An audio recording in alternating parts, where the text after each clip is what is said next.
100 tahun partai politik di Indonesia. Indonesia merdeka karena perjuangan partai-partai politik sebagai transformasi pergerakan nasional. Tapi juga biang keladi terancam bubarnya atau kemunduran Indonesia hari ini karena kebobrokan partai-partai politik sampai detik ini. Meski telah berlangsung 100 tahun jatuh bangun manusia Indonesia menggiatkan partai-partai politik, namun masih tetap sama keadaannya sampai 2025 dari sejak Tan Malaka menulis Narda Republik Indonesia tahun 1925. Tan Malaka berkomentar tentang partai-partai politik masa itu. Belum ada sesuatu partai politik di Indonesia yang begitu jauh telah mengumumkan programnya, yang menyusun tuntutan-tuntutan ekonomi dan politiknya, mengupas keadaan ekonomi dan sosial masyarakat Indonesia, hingga sampai pada programnya yang didasarkan atas susunan sosial ekonomi. Saya membuka laman resmi Partai Golkar, partai paling tua yang masih hidup, partai warisan Orde Baru, juga partai tua lainnya, PDIP, PPP, PKB dan PAN, termasuk Partai Gerindra. Visi dan misinya hanya menyampaikan hal-hal normatif, seperti kalimat yang saya temukan dulu di buku PMP, selanjutnya PPKN, pelajaran sekolah. Tidak ada tercantum misalnya garis-garis haluan partai, atau garis perjuangan partai, atau sebagai program nasional yang dicanangkan partai, yang strategis dan taktis untuk berkontribusi memberi solusi masalah bangsa dan negara hari-hari ini. Lucu juga PAN yang punya visi salah satunya mewujudkan kader yang berkualitas.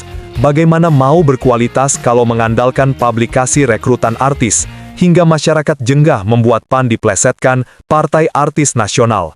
Demikian partai lain sama ingin menciptakan kaderisasi, tapi sama yang dilakukan PAN, pabrikasi yang pragmatis, mengandalkan populisme.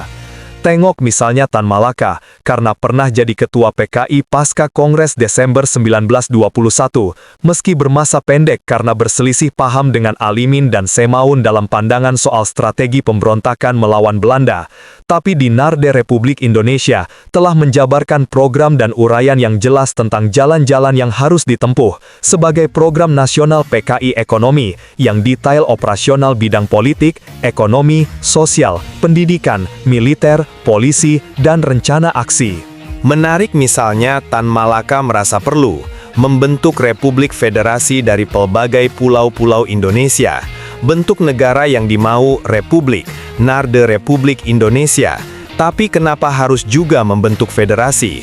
Lalu sejak awal Tan Malaka sudah berbicara dipisah antara militer dan polisi. Juga ada pemisahan antara Pangreh Praja, Satpol PP, polisi dan justisi. Sejak awal perlu memperbanyak sekolah kejuruan, pertanian dan perdagangan. Lalu untuk partai-partai sekarang misalnya bagaimana jalan strategis dan taktis soal memberantas korupsi secara rasional, selain pendekatan secara hukum. Bagaimana kebijakan fiskal dan moneter yang menyelamatkan?